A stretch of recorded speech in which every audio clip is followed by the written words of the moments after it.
really nailing down the go-to-market strategy for next fiscal year, and then work your way backward to designing the comp plan. So it can't be cart before horse. If you're starting with the conversation of how do we want to change comp for next year, that is probably not going to work.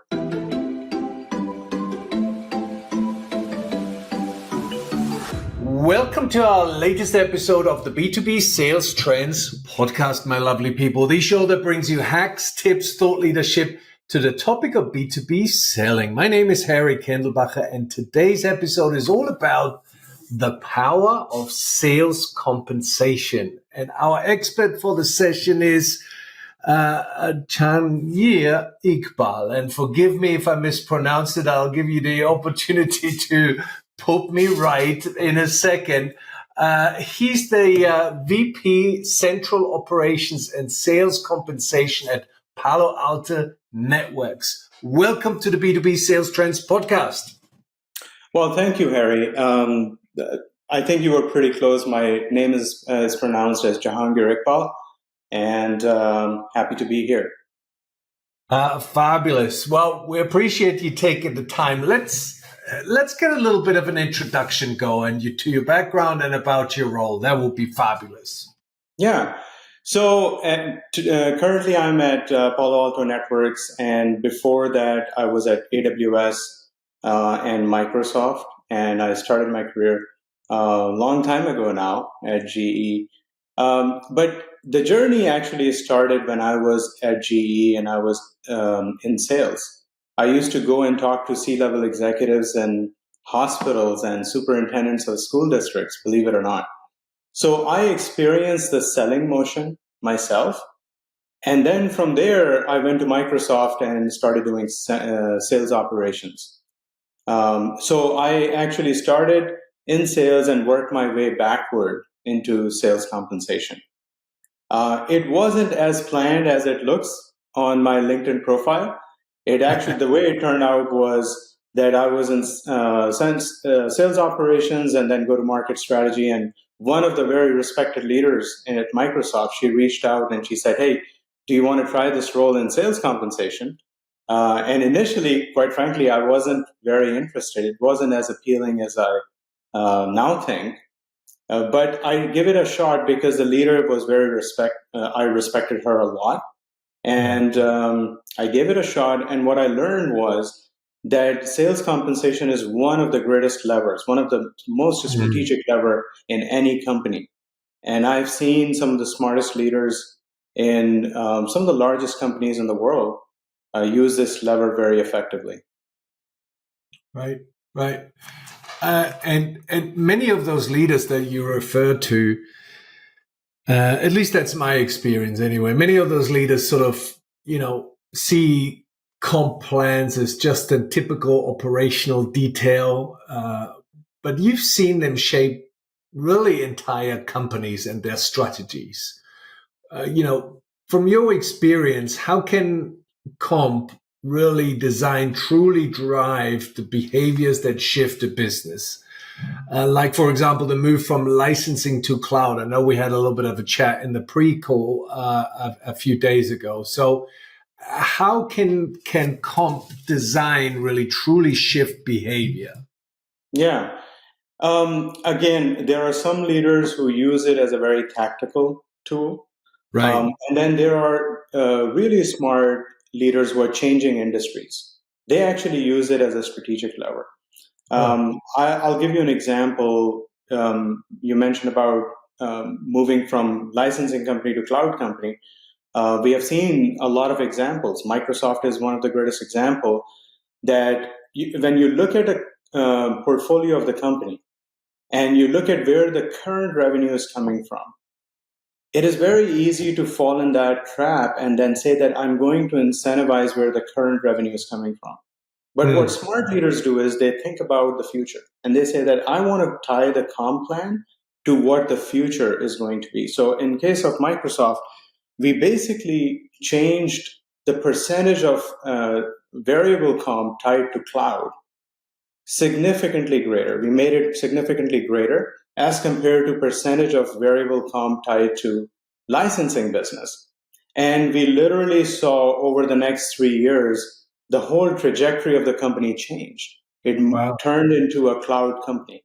So basically defining the right metric, which was consumption revenue, in this case, cloud consumption revenue, rather than licensing revenue, and then tying it to the sales comp plan for different roles in the company. It changed the behavior. So that's how Microsoft changed it. If you look at some of the other examples, in AWS case, multi-year commitments was one of the most important things for the company. And they tied the compensation for sellers directly to signing those multi-year commitments. And it turned out to be one of the greatest accomplishments, because AWS had signed like very, very long-term commitments from some of the largest companies in the world. So one of your tips here for other sales leaders who are listening to this podcast is the idea of envision where you want to go as a company. Have a clear goal in mind, how you think the company should be looking in 2, 3, 5 years. And then already now structure your compensation plans according to the behavior that you need shifting in salespeople, and that reflects the 3, 4, 5 year plan. Is that accurate? You got it. And Right. one of the biggest challenge, Harry, is that if you try to load the comp plan for 6, 7 different things, then salespeople get confused. You have to think about a sales rep who's waking up every morning and then saying, okay, how do I optimize my compensation? And if you have like many, many things in the comp plan, so for example, you have a multiplier for X, and then you have accelerators, and then you have kickers. So if you're basically, if you have like 3 or 4 or 5 different metrics which you're trying to compensate with a comp plan, chances are it's not going to drive a particular outcome. So you have to be very, very careful. What do you want to use your comp plan for?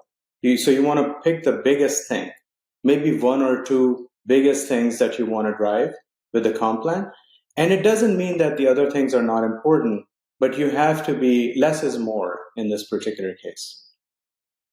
I like that less is more approach. I mean, I can, for small, mid-sized companies, that's pretty obvious, and I can see how, not pretty obvious, I can see how this is executed in small and medium companies. You have referred to some of the biggest companies in the world. Is it as simple to execute really on that scale as well? That less is more sort of approach with comp? It is not simple. It is not easy. Right. Because as you grow from a small company to a bigger company, your portfolio is actually getting bigger and bigger. Right. So initially you had maybe 1 or 2 big products, and then you had a lot of small products. But then as your product portfolio gets bigger and bigger, each one of those products are bringing multi-billion-dollar revenue streams. So normally sales leaders fall in that trap that they say, okay, I want to incentivize on my product with a multiplier. And I think it basically goes back to the top leadership. And I have seen some of the smartest leaders like Satya and Andy Jassy and Nikesh. They basically are they drive simplicity in the company. And they say that, yes, there are many things we have to drive, but we will use sales comp lever for X. And this is the most important thing. So as I said, in case of Microsoft, it was consumption revenue. They said that we are going to be laser focused on consumption revenue. In case of AWS, it was about multi-year commitments. And some companies go with new business specifically, right? Or new customer acquisition becomes the most important thing. So you have to define what is the most important thing in this fiscal year. Now, every fiscal year, as you are getting ready for the next fiscal year, you're going through the planning process. And what these leaders do is they don't start with the sales comp question. They start with what is the go-to-market strategy for the next year? And they help the teams go through this process of, okay, really nailing down the go-to-market strategy for next fiscal year, and then work your way backward to designing the comp plan. So it can't be cart before horse. If you're starting with the conversation of how do we want to change comp for next year, that is probably not going to work. So you have to start with what are the one or two most important things in our go-to-market strategy next year. And then you say, okay, I'm going to look at every single customer segment separately. So you have probably global accounts or majors and enterprise. And then you say, okay, what is the selling motion in each of those customer segments? Which roles get involved in which part of the selling cycle? If you look at 0 to 100% sales cycle, not all roles are getting involved at the same time. Obviously, there are some generalists which own the entire sales cycle, 0 to 100%. But then you have specialist sales, technical sales, partner sales. So these roles are getting involved in the selling cycle at different point. But it is different for each customer segment. So you really need to peel the onion, so to speak. Interesting. Okay. And so how often, as a tip for other sales leaders listening to that, how often do you recommend to change the comp plan? Because you just refer to the fact that, by the end of the year, think about the go-to-market next year, pick out a couple of, key strategic pieces that need to be executed, and then structure your comp plan around that.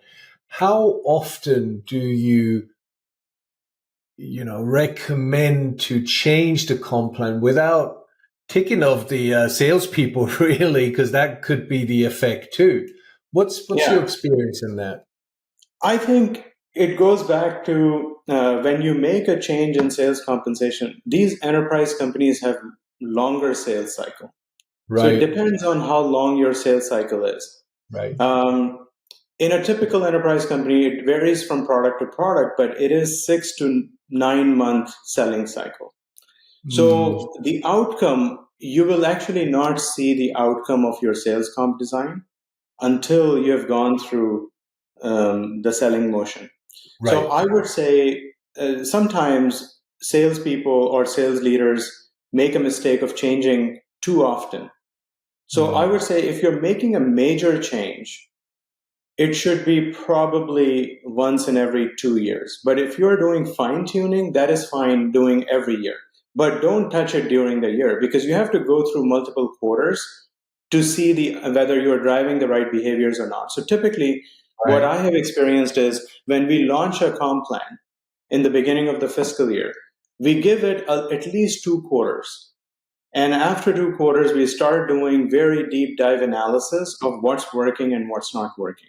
That is one of the most important things. So I give it typically 2 quarters, and then I ask my teams to collect data, basically data from all Salesforce and commission system, and then start looking at every component of the comp plan, whether we added certain accelerator or a kicker, or we were driving certain spiffs. We start looking at whether it worked or it didn't work. So there's some sort of hypothesis testing. And then we say that, okay, these are the elements which worked and these are the elements which didn't work. And we take all of that information and couple it with the output of listening sessions. What I typically do, Harry, is that after 2 quarters, I actually talk to 60, 70 sales leaders in the company. And I try to cover all major geographies and specialist sales leaders. And I ask them, okay, in your opinion, what is working and what is not working? There's some value to it because sales leaders give you anecdotes. They give you examples of a specific deal. So it gives me ideas for what else to look for. So not just look at numbers, but also look at specific deals and dive deep into those deals.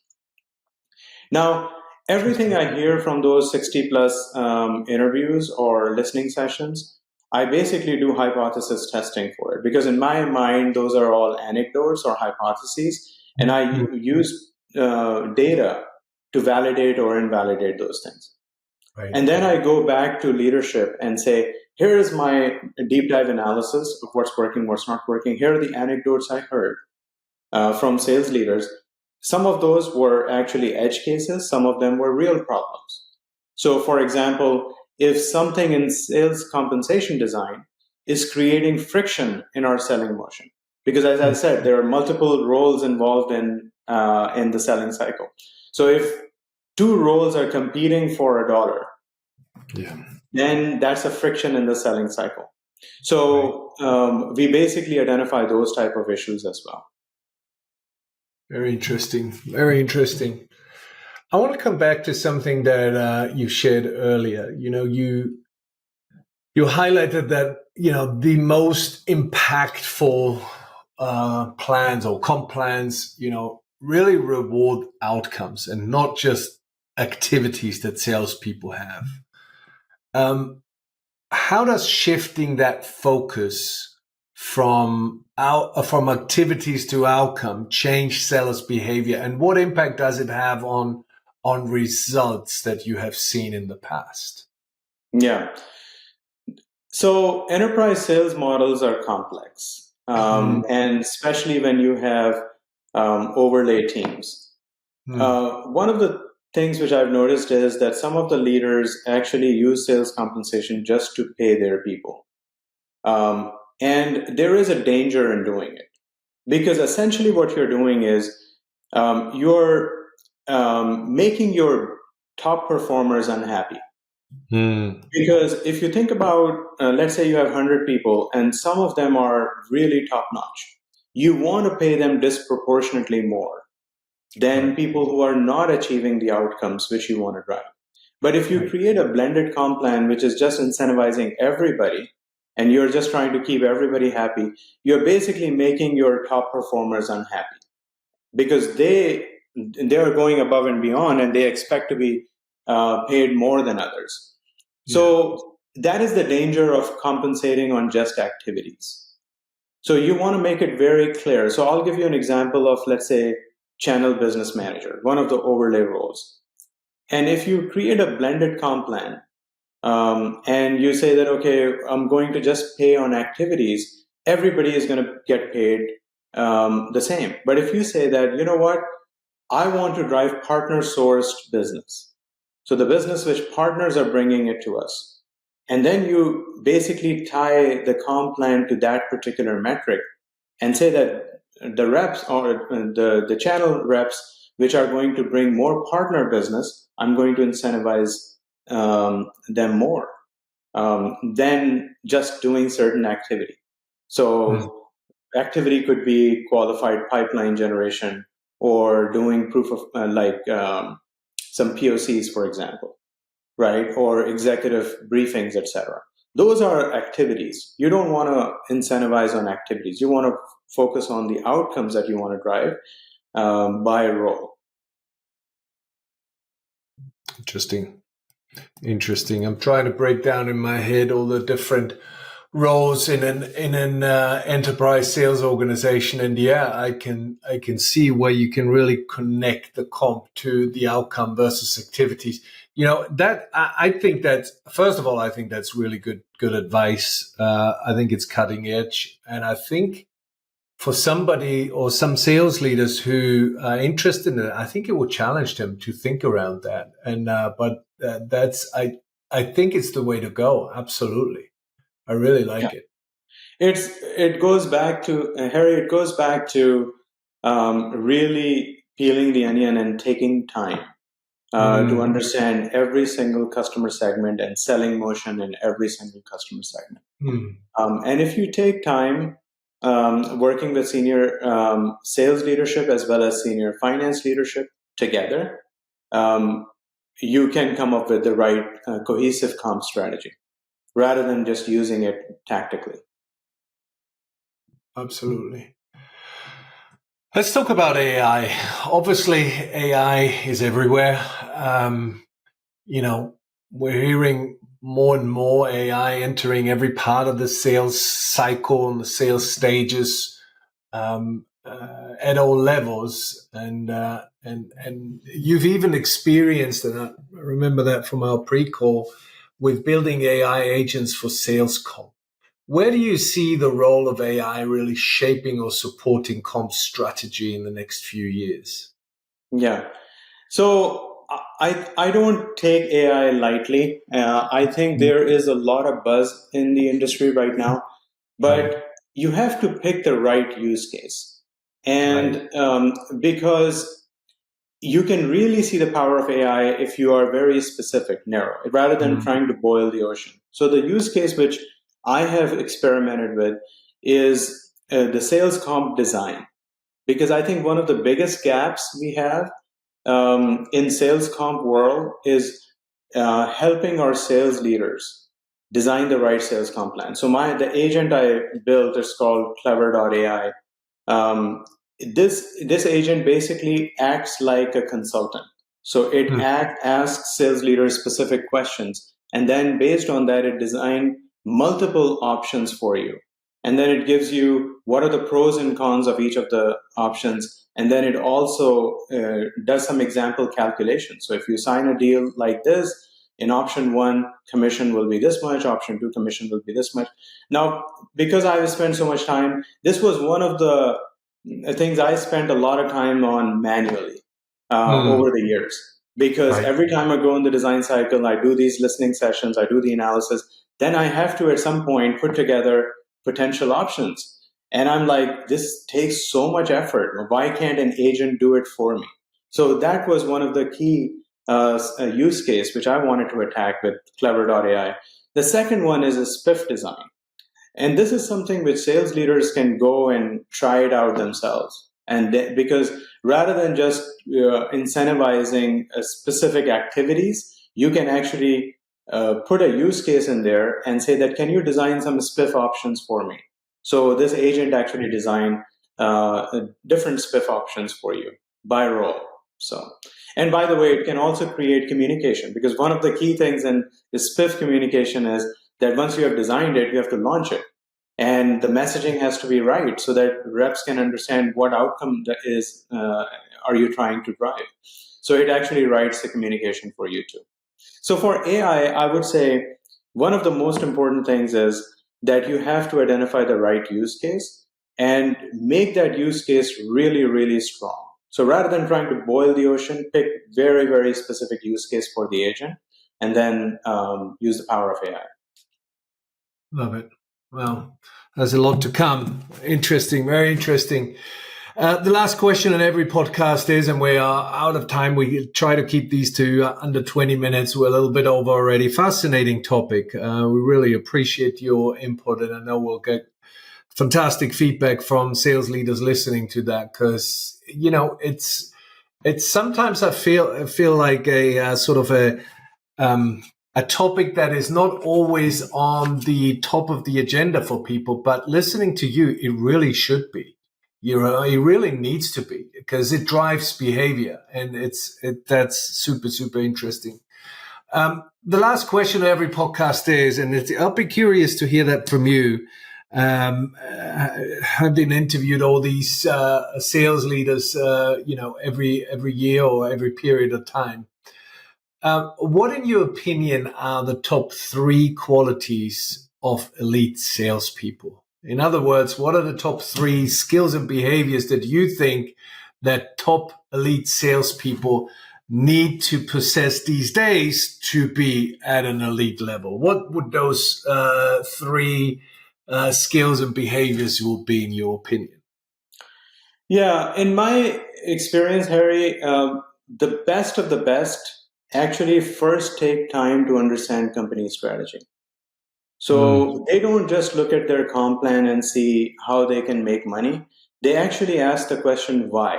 Why do you have this particular element in the sales comp design? And they Interesting. link it back to the sales strategy. That is number one. Number two is they really dive deep into what their customer is trying to accomplish. So, not just selling product A versus product B versus product C, they're actually taking time to understand what problem customer is trying to solve. So, first, understand company strategy and why comp plan is designed a certain way. Second is what is it that the customer is trying to accomplish? And then they create a multi year strategy for their territory. So territory can be 3 accounts or 30 accounts or 300 accounts, depending on the customer segment. But then they really take time to develop a multi-year strategy. They don't think about just 1 year. They basically say that over the next 3 years, if I have 10 customers, this is what I'm going to do to evolve my customer from point A to point C, right? So those are the three things. And I have seen that in multiple companies, that the top performers think that way. It's not more complicated than that. Fabulous. I love it. Absolutely love it. Thank you for taking the time, Jahangir. I really, really appreciate it. I know our listeners will very much see the value in your insights and thought leadership. Thank you for taking the time to speak to us. Thank you for having me. It was a pleasure. 2 calls to action, my lovely people. You just heard it. 3 calls to action actually today.